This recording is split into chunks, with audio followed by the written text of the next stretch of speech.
Hi everyone, Emily Mercado here, a travel agent, owner of Loves to Travel the World Travel Agency. Um, Cruising, I think, is at top of mind for a lot of my clients, especially those that want to travel by cruise ship for the first time.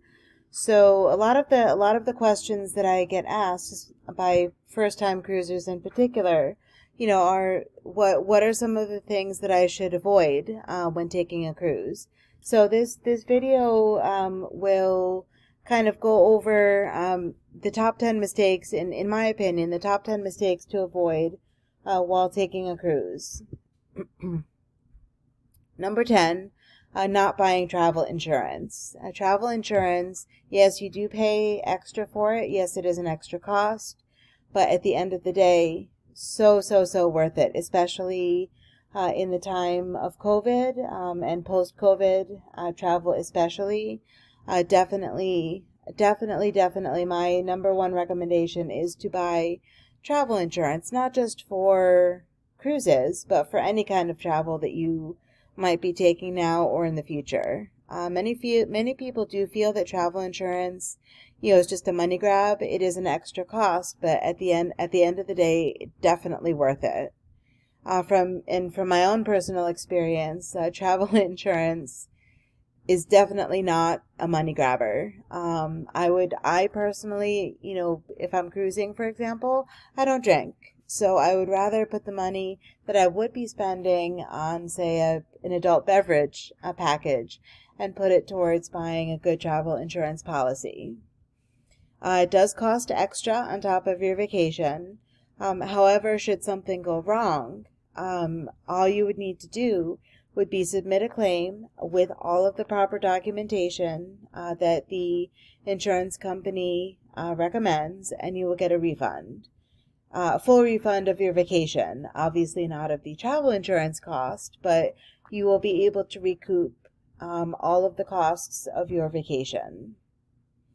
And if you're booking with a travel credit card, more often than not, it does come with some level of travel insurance. But if you're going to be using a travel credit card with insurance, please make sure to read the terms carefully to be sure that the coverage is appropriate, and if it qualifies to cover the trip that you're taking. Even if you do get insurance through your credit card agency, through your credit card company, I would very strongly recommend buying travel insurance through a company like Allianz. That's my go-to travel insurance company.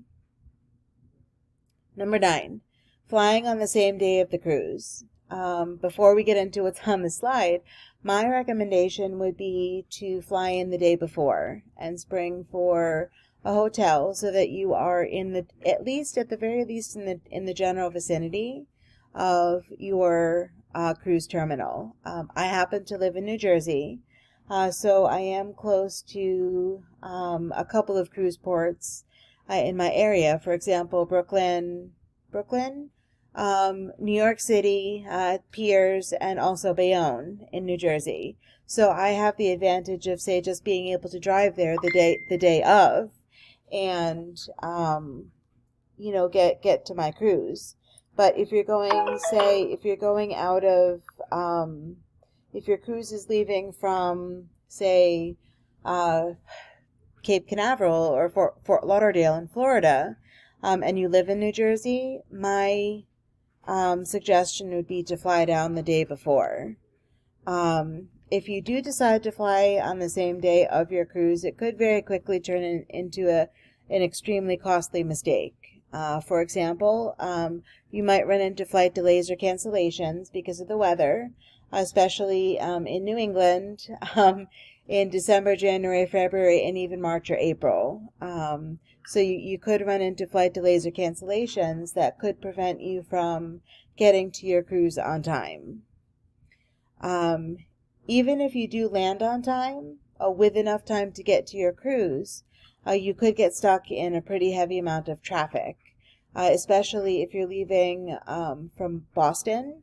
And having lived in the Boston area for the better part of 6 or 7 years, I can tell you that Boston traffic is a nightmare. And like I said, my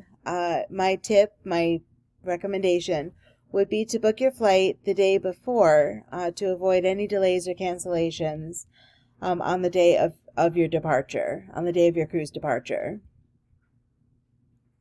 Number 8, booking the return flight too early in the morning. What I mean by that is even though your cruise returns back to the home port, say at 6 or 7 o'clock in the morning, you may not actually be able to get off the boat until maybe 9 or 10 o'clock in the morning. So if you have a plane that's scheduled to depart at 10:30, well, you're going to miss your flight. So my recommendation for this, for your return flight back home, say if you're going in and out of Florida and you live in New Jersey, would be to book a return flight either in the afternoon, say maybe around 3 or 4 o'clock in the afternoon, or book your return flight the next day, just so that you don't run the risk of missing your flight back home. In theory, it is a good idea to book an early flight, but as I said before, disembarkation might take more than a few hours. So just to so that you're not running into missing your flight, usually in the afternoon or early evening, it would be your best bet, or the next day. My best advice when it comes time to disembarkation would be to plan for at least 2 hours, both to get off the boat and then to collect your luggage in the baggage claim areas at the pier when you're leaving. And I would also plan additional time, say at least another 2 or 3 hours, to both drive to the airport and go through airport security. So you're looking at least 3 or 4 hours between the time your boat, by the time the cruise ship actually docks and the time that you get to your gate at the airport. And as I said, I would book a return flight, maybe mid-afternoon at the absolute earliest, to allow for disembarkation without rushing and to reach the airport in time.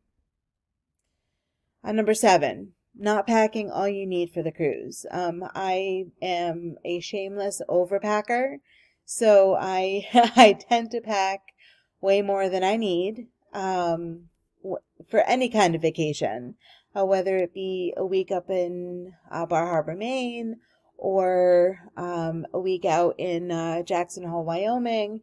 I tend to overpack. So when it comes to cruising, you do need packing for a cruise is slightly different. It may seem packing for a cruise might seem a little bit straightforward, but there are a few things that you need to keep in mind, a few things that you need to remember. You do want to check your itinerary, and you may be going through a couple of different climate zones, each of which requires different kinds of clothing. For example, you may be starting out in Fort Lauderdale, but you may be going up north to Bermuda, where it's a slightly cooler than a place like Nassau in the Bahamas, which is very warm and very tropical. So you do want to make sure that you have enough clothing, the right kind of clothing, especially if you're going into different climate zones. And you also want to check the dress code of your cruise ship.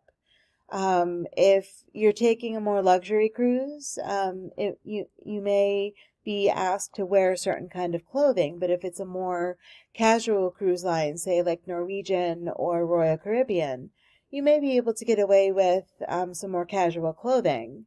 And you also don't want to miss out on any special dinners or occasions because you brought the wrong kind of clothing. Cruise ships, especially on the longer itineraries, say 7 days or more, they'll usually have a couple of formal nights in there that require a certain, say like jacket and tie, or a tuxedo for men, or a cocktail dress or an evening gown for women. So you just want to make sure that you're checking the dress code on your particular cruise vacation, because you just don't want to miss, you don't want to get stuck having to miss any special events or occasions because you don't have the right kind of formal wear. Another thing that a lot of people don't think about is packing extra medications and, if you wear contacts, contact lens solutions if necessary. You may not, if you're, say, out in a different country, and this kind of goes for any kind of vacation. If you're in a different country, say in Europe or Central or South America, you may not have the same kind of access to medications that you might have here in the U.S. So I always recommend bringing, if you're going on vacation for a week, I would often recommend packing an additional 2 weeks worth of medication, just so that you're covered. Make sure also to pack all of your toiletries and other essential items, your shampoos, your face wash, toothpaste, toothbrushes, mouthwash. Even though a lot of these items are available on board, they are very, very expensive if bought aboard the ship. And you may not always be able to find the same or comparable items abroad, especially if you're going to, say, some of the islands, some of the Caribbean islands. So just make sure that you pack enough toiletries and other essential items, because you may not be able to find them elsewhere. And also, if you happen to wear eyeglasses, prescription eyeglasses, pack an extra pair or two just in case you lose them or break them, because it would be costly and time consuming to try to find an eye doctor that will be able to replace your eyeglasses on site.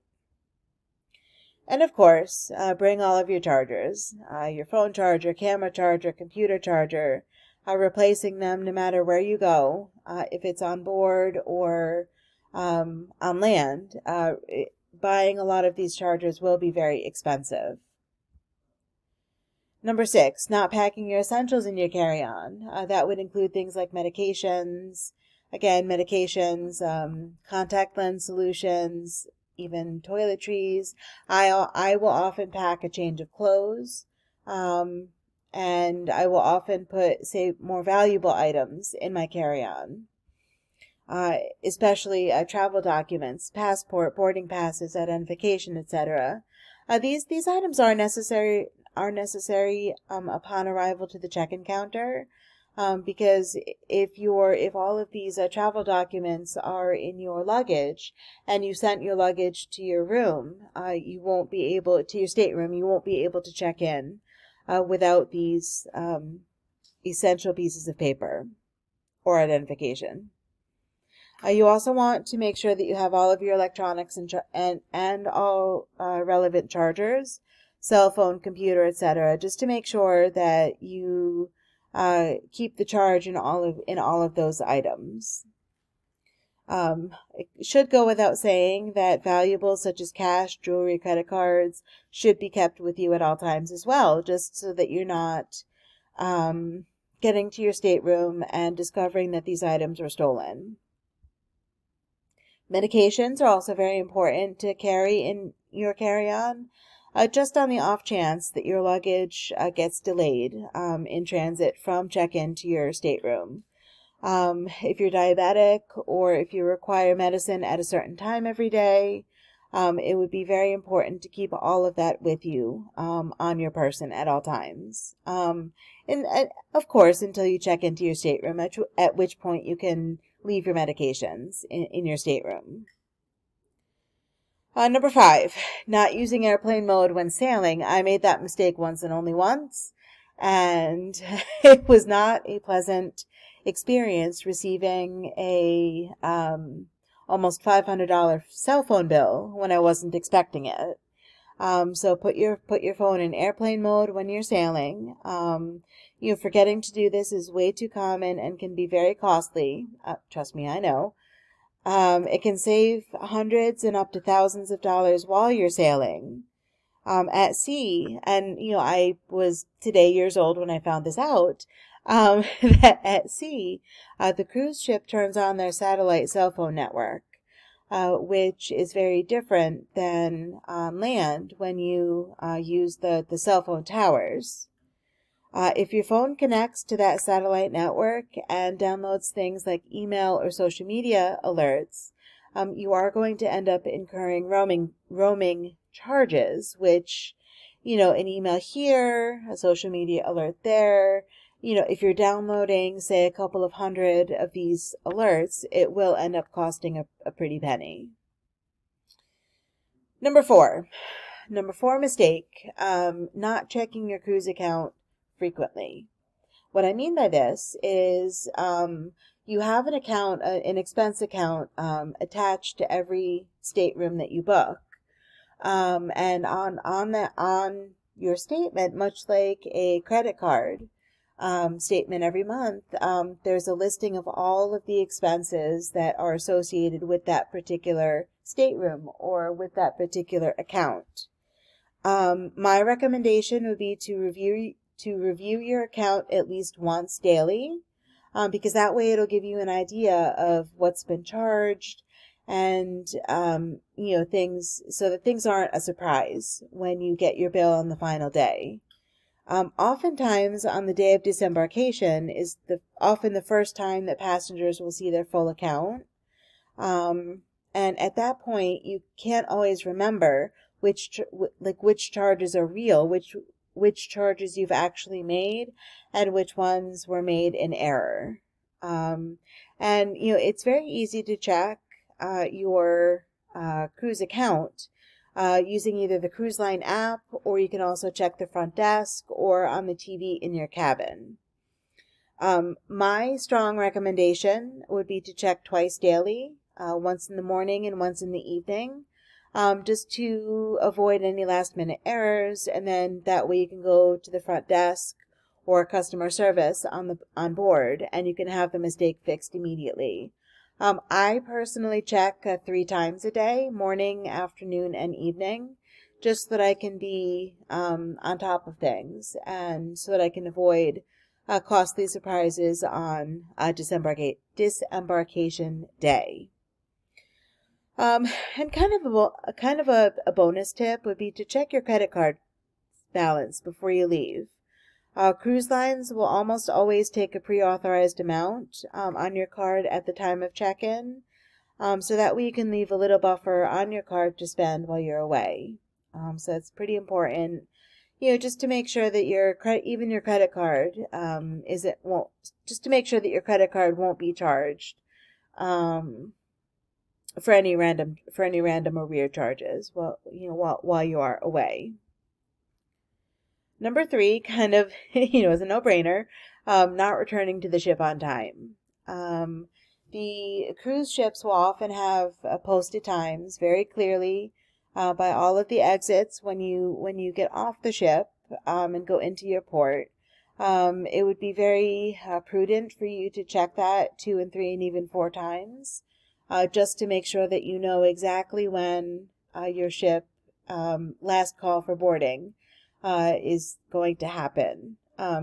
Seems like kind of a silly suggestion, like it should go without saying that you returned to the boat on time, but it actually happens more often than you think, where people don't return to the ship on time.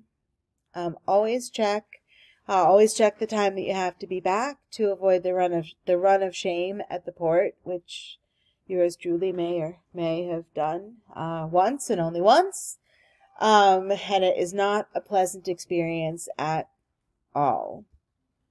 On the same note, when you are on an itinerary that crosses several time zones, for example, a transatlantic cruise or a repositioning cruise, make sure your watch and your cell phone or your cell phone gets set to the ship time, because that's the ship time is what the what that particular boat will use when determining to have people come back.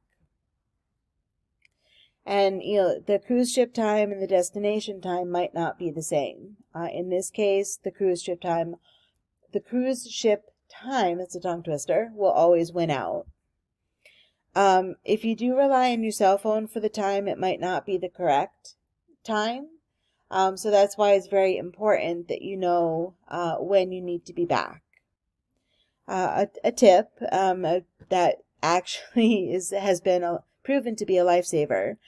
Take a photo of the daily newsletter from the ship, in particular the cruise ship emergency phone numbers, so that you can, just on the off chance that you need to call the ship for an emergency, like if you're running late to get back to the ship, and just to let them know, to let the cruise line know. Number 2, leaving your excursion booking for the last minute. As your friendly travel agent, I very strongly recommend that you book all of your excursions at the time you book your cruise. Because if you wait until you get on the boat, chances are the best excursions are going to be sold out. So it's best to not leave your excursion booking for the last minute, because as I just said, the excursions, especially the best ones, will often book up well before departure. If not, and you get to the boat and you want to book your excursions, they're often much more expensive on the boat than they are before you leave. Excursions booked at the time of booking for the cruise are often much more reasonably priced, and more often than not, the cruise line will be offering, say, a special, like, get 2 free excursions if you book your cruise now, for example. But if you ever have any questions, I can definitely help you book your excursion if you want to. By waiting, you'll often miss out on the best excursions, and you might even end up getting taken advantage of at the pier by unscrupulous tour operators. So that's why it's often kind of best, even though you may pay a little bit more if you book through the cruise line, you're not going to get taken advantage of or gypped out of an experience that you might have paid for if you didn't go through the cruise line. And the number one mistake that most,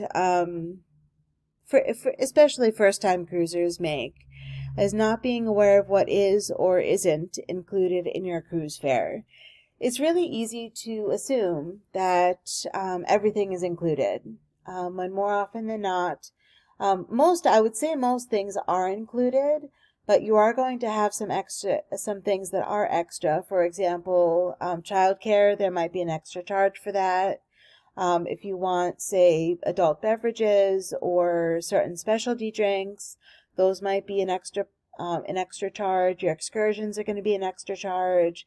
And I know that there are certain cruise lines that have restaurants that are called specialty restaurants, where you do pay an additional fee should you want to dine in those particular restaurants. So at the time of booking, it's always best to ask your friendly travel agent, i.e. me, what is or is not included in your cruise fare, because that way you know exactly what it is you're getting when you pay for your cruise and what exactly is not going to be included. And it has actually the potential to spiral down into one big mistake down the line. For example, if you didn't think to ask if alcoholic beverages are included in your cruise fare, you may be drinking, and then at the come disembarkation day, you're hit with, say, a $200 bill for adult beverages. It's not a pleasant way to find out that, hey, those were not included in your cruise fare. And like I said, sometimes perks are included in your tour fare. Like on the opposite end, sometimes perks are included in your fare that you don't want to waste because you didn't know about it. For example, if you're booking, I know a lot of cruise lines were Royal Caribbean, Carnival, Norwegian, they run specials where you get if you book a cruise of a certain length, you get a certain amount of onboard credits, a drink package, free specialty dinners, etc. It's always best to ask. If your travel agent or travel advisor doesn't tell you what's included, it's always best to ask. On the flip side, like I said before, you don't want to overindulge in something thinking it's included only to find out too late that it isn't. I.e. the example that I gave previously about the adult beverages. More often than not, they're not included unless you have a specific package that you're purchasing. So I hope this video was helpful when you're thinking about booking a cruise, and kind of some things to think about that you might not think about when you're planning and packing and paying for your cruise vacation. It is an investment, and I want to make sure that you get the most bang for your buck. Here's all of the ways to contact me: email, website, Facebook and Instagram, Yelp, and YouTube as well. I hope that this video was helpful, and if you still have any lingering comments or questions or concerns, please leave a comment down below in the comment section, and I look forward to helping you book your cruise vacation. Have a wonderful day, everyone.